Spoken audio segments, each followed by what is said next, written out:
progressive journalist attempted to corner JD. Vance posed a loaded question, yet his harsh reply left the entire audience in a state of shocked silence. The atmosphere buzzed with excitement outside the convention center in Columbus, Ohio.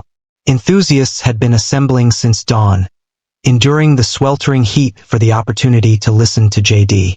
Vance communicates face-to-face. Some displayed banners, while others grasped signs, their striking lettering unmistakably conveying their stance.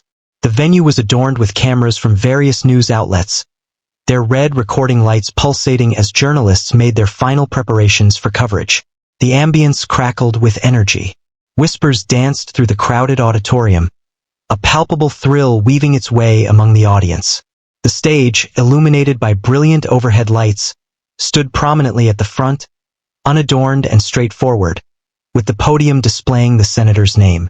Individuals clad in coordinated t-shirts distributed pamphlets, as security maintained a vigilant presence at the entrances. Suddenly, the atmosphere in the room transformed. A sudden surge of applause broke out as JD. Vance ascended the stage. He entered with intention, serenity, and poise.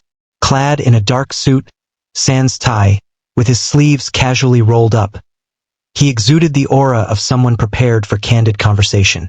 With a subtle nod to the audience, he adjusted the microphone while the applause resonated around him. "Ladies and gentlemen," he started, his tone unwavering, well-known. "It's a pleasure to be here with you this evening." The reaction was swift, accompanied by a chorus of cheers and the occasional whistle. He paused, allowing the thrill to subside before moving forward. "We find ourselves at a pivotal moment," he remarked, "a time when we must choose. Do we continue to forge ahead, creating a nation we can take pride in? Shall we allow the familiar voices and the same flawed policies to continue pulling us under?" A surge of consensus flowed among the audience. Some applauded, while others voiced their enthusiasm. "However, let's be honest," he remarked, inclining a bit closer to the microphone. "A challenge lies ahead, and that's precisely why we're gathered here, to discuss the path forward." He began his speech, his tone oscillating between calm deliberation and fervent enthusiasm. He discussed the economy, addressed crime, and critiqued policies he felt were letting down the American people. The audience responded with enthusiasm to every sentence, showering the speaker with applause, affirmations, and the occasional shout from the back of the room. Amidst the chaos, a voice sliced through the atmosphere. It wasn't a cheer from a fan or an excited reply. It was intentional, focused, cutting enough to catch attention. "Senator Vance, is that truly your belief?" For an instant, time appeared to stand still. A woman sat near the press section, her voice cutting through the noise. A journalist. Her notepad lay comfortably on her lap, her posture poised and assured. She wasn't heckling. She was engaging in a challenge. The audience whispered, a few adjusting their positions in the chairs. The atmosphere of the room, once vibrant, now lingered in doubt. However, there is an element in JD. Vance's demeanor remained unchanged. The atmosphere crackled with an electric intensity, sweeping across the space like an unexpected breeze. "Yotde." Vance was in the midst of a powerful statement, his voice resonating with significance when the interruption abruptly intruded. At that moment, everyone's attention turned to the origin. A woman positioned herself by the media section, firmly holding a microphone. She wasn't merely a reporter. She was Andrea Holt, a prominent journalist from a leading liberal network. Her reputation arrived ahead of her, incisive and unyielding, recognized for cornering politicians in ways that left them uneasy. She stood resolute as the gaze of the room fell upon her. She raised her chin, her voice resolute. "One might discuss the importance of advancing or creating something improved. What would you say to those who feel neglected by your policies? Those who claim you're overlooking the truth?" A soft whisper rippled across the crowd. Several sighed, exasperation evident in their expressions. Whispers floated through the air. A handful of supporters sneered, arms folded, preparing themselves for a confrontation. "Yotde." Vance remained still, not responding right away. His hold on the podium grew firmer, yet his face stayed composed. He surveyed the throng, as though assessing the gravity of the occasion. The woman had more to say. Individuals are facing significant challenges, Senator. Homeownership is out of reach for many, as salaries fail to match rising costs. And yet you remain here discussing advancement. How do you respond to them? A hush enveloped the auditorium. It transcended mere inquiry. It was a pointed indictment, a challenge presented directly before him. Vance let out a slow breath. He could easily evade it, just like many politicians tend to do. He had the power to brush her off, crack a joke, and stir the audience into a frenzy. However, that didn't align with his approach. He inclined his body forward a bit, placing both hands firmly on the podium. "You know," he said, his voice steady and measured, "I've participated in numerous interviews and engaged in many debates, yet I consistently find it fascinating how certain individuals shape these discussions." Andrea remained composed, showing no visible reaction. She stood poised, microphone in hand, anticipating the familiar exchange that was sure to unfold. Vance went on, addressing wages, housing, and the challenges people face, and he's correct, there's a lot of pain out there. However, I have a question for you, Andrea. The way he uttered her name revealed that this was not going to be a scripted response. When did you last engage in conversation with someone outside your newsroom? Not a politician, not an analyst from a think tank, but rather an individual navigating life from one paycheck to the next. The journalist blinked. There was a nuance to it, a faint pause that lingered just beneath the surface. Vance rushed ahead, not allowing her a moment to reply.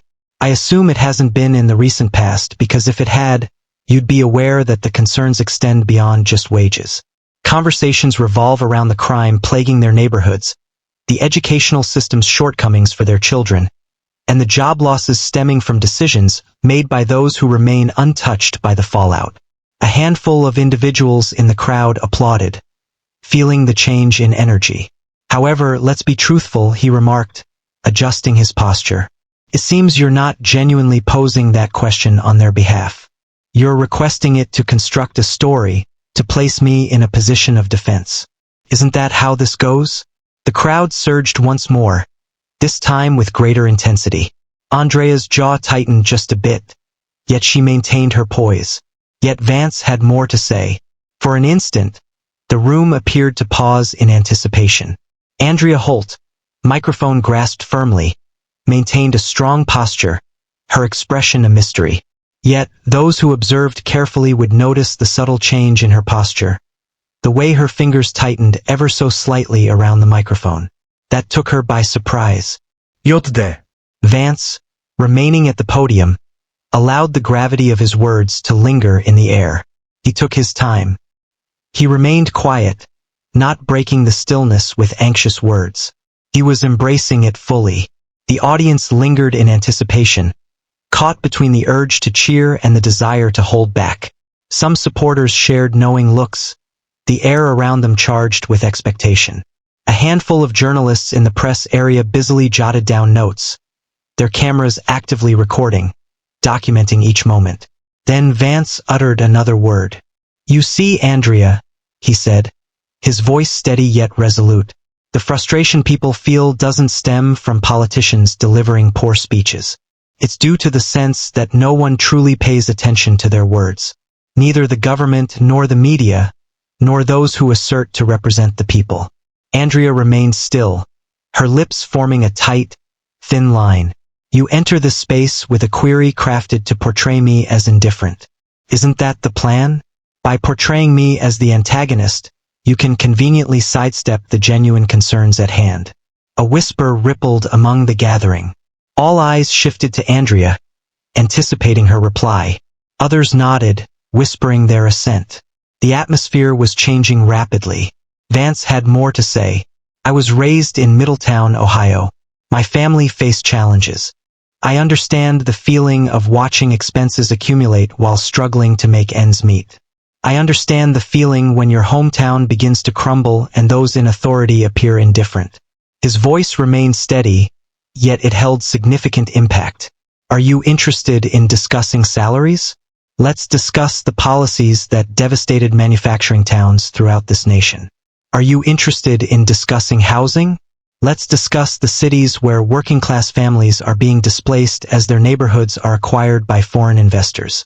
Are you interested in discussing the experiences of individuals who feel overlooked? Perhaps begin by inquiring about the reasons behind their feelings, rather than presuming you possess the answer already. The audience burst into cheers. Thunderous applause, enthusiastic cheers, and a scattering of approving shouts. It wasn't disordered, but it was electric. A response that transcended mere agreement, rooted instead in a deep emotional resonance. Andrea adjusted her stance, her fingers tightening around the microphone. She parted her lips to speak, yet Vance raised a hand gently, not to interrupt her, but to emphasize one last thought. I will respond to any inquiry you may have, Andrea, he stated, his voice calm and resolute. However, let's ensure it's a genuine exchange, rather than a mere act. The applause rose once more. Andrea let out a breath, her face a mask of mystery. She posed her inquiry. He had responded to it. Yet, the room was his now, and the true moment was on the verge of unfolding. The atmosphere in the room had transformed completely. The applause lingered in the air, yet the fervor remained undiminished. Yotde. Vance stood at the podium, resolute, his gaze fixed on Andrea Holt. She still clutched the microphone, yet for the first time that evening, uncertainty hung in the air about whether she had more words to share. The stillness lingered. Vance inclined his body slightly, allowing the moment to expand before he spoke once more. You know, Andrea, he began, his voice steady yet intentional. Your inquiry is completely understandable. I understand that you have responsibilities and that your employers have specific expectations for the narrative you create. However, let's get candid about a certain matter. He allowed the words to linger for a moment. You didn't arrive here this evening for an authentic dialogue. You arrived with the intention of ensnaring me. A wave of whispers coursed through the crowd. A few supporters shared a knowing chuckle. Onlookers observed intently, eager to discover the direction he was taking with his narrative. Vance maintained his gaze unwaveringly. Your question was prepared long before you stepped inside. No words I spoke here held any significance. The concerns of the people in this room were of no significance. You intended to pose a question that aligned perfectly with the narrative your network had crafted prior to the commencement of this event. Andrea's lips parted slightly, yet silence enveloped her. Vance had more to say. I've encountered it previously. A snippet removed from its context. A headline crafted to incite anger. A soundbite that distorts the truth. Indeed it does, doesn't it? A significant number of individuals place their trust in you. They believe you are presenting them with the reality. But do share with me, Andrea, he inclined his head just a touch. When was the last occasion you truly covered the events unfolding in areas such as Middletown, Youngstown, Toledo? When was the last time you visited a town where conversations revolved around the lack of teachers in schools rather than the latest Twitter trends? A handful of individuals in the audience applauded. Whispers of assent floated through the crowd. Vance went on to explain, You see, that's the thing. Are you interested in discussing the issue of individuals being overlooked? They are acutely aware of their impending exclusion. They experience it daily as their paychecks fail to cover their needs. When they put in extended hours for diminished returns. When their communities are stripped bare and those in authority, neither in Washington nor in your newsroom, fail to inquire about their true needs. The applause swelled once more, resonating with greater intensity this time. And you know what the most frustrating part is, Vance said, his voice lowering just a touch, drawing the audience closer. Andrea took a deep breath. You will depart from here this evening and return to your studio, yet you will still refrain from documenting what these individuals are sharing with you at this moment. You might claim I sidestepped. This will be labeled as populist rhetoric. You will discover a method to ensure that those watching from home do not truly grasp the desires of the individuals present in this room. The room burst into chaos. Andrea's jaw tightened. She remained steady. She had seen it all before. Yet, her calm facade had begun to fracture, if only a little. The gravity of the moment bore heavily upon her. Vance allowed the applause to wash over him for a moment before making his concluding remark. "So Andrea," he inquired, "allow me to pose a question to you." The crowd hushed. Andrea's hold on the microphone grew firmer. "If you truly care about those who are being overlooked," he stated, his tone steady and deliberate, "what is it about a politician confronting you publicly that finally captures your attention?"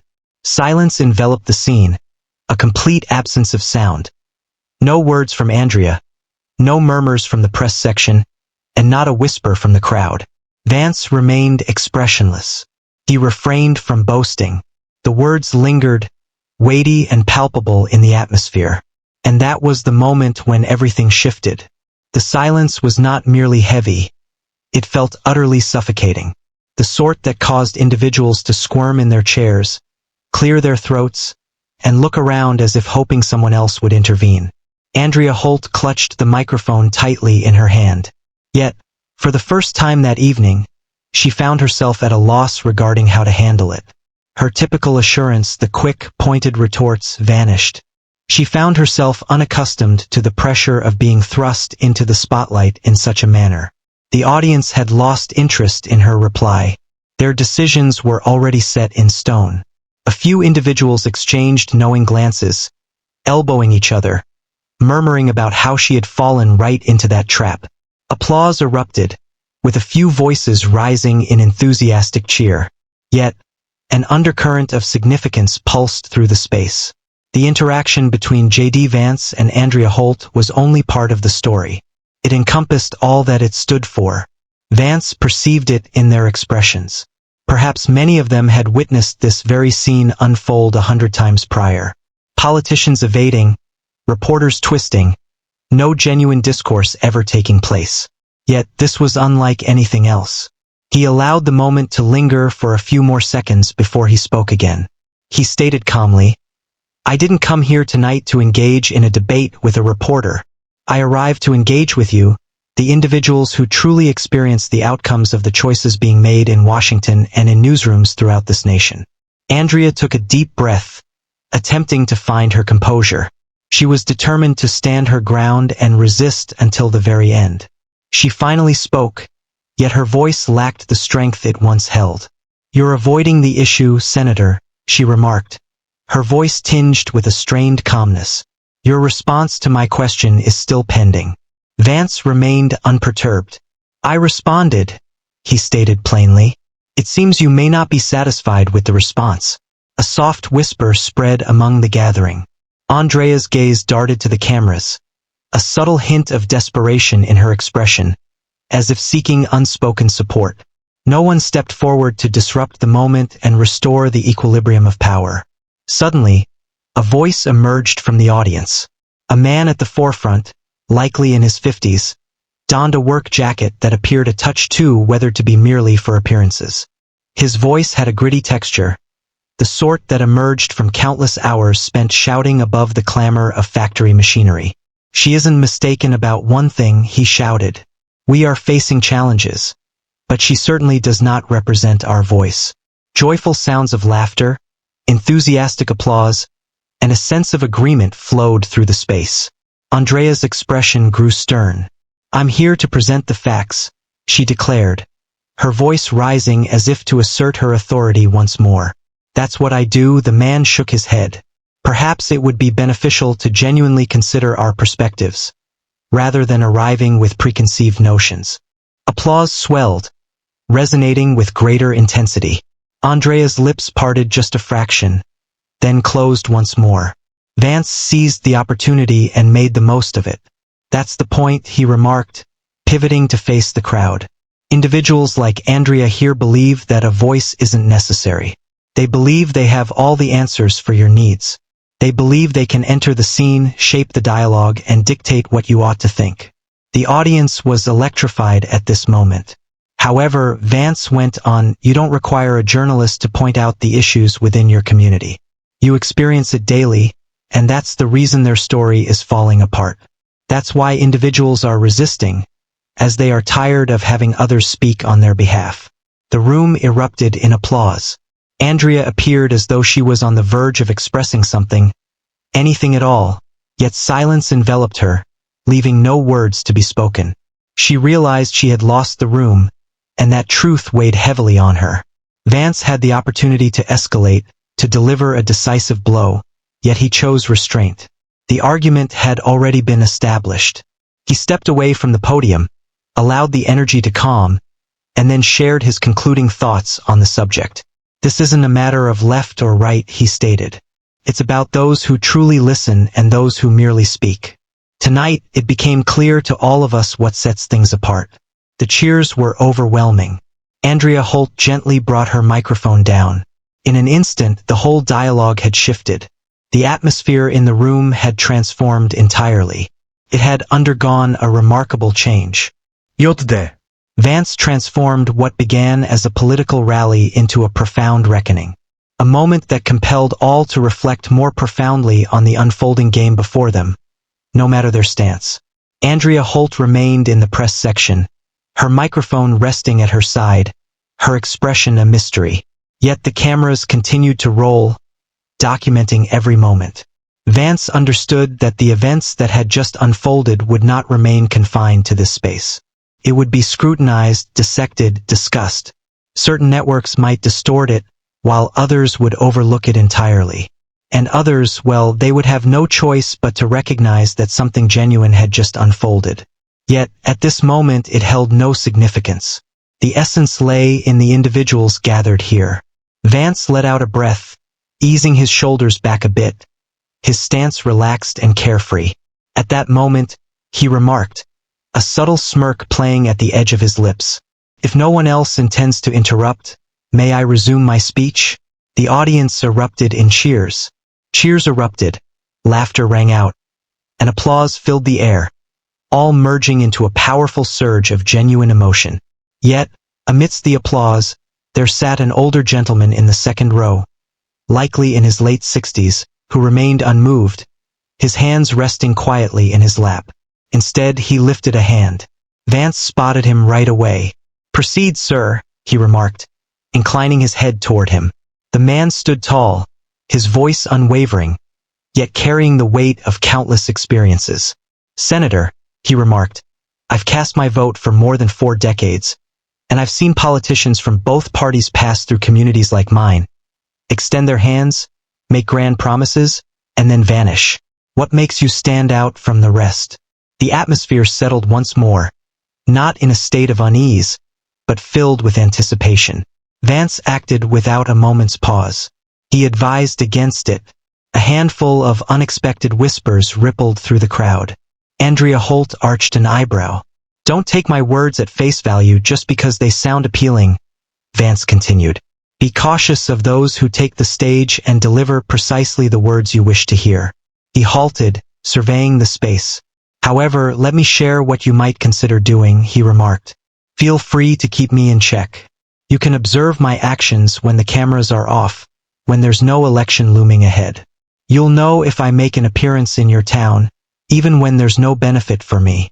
A moment lingered, then another followed.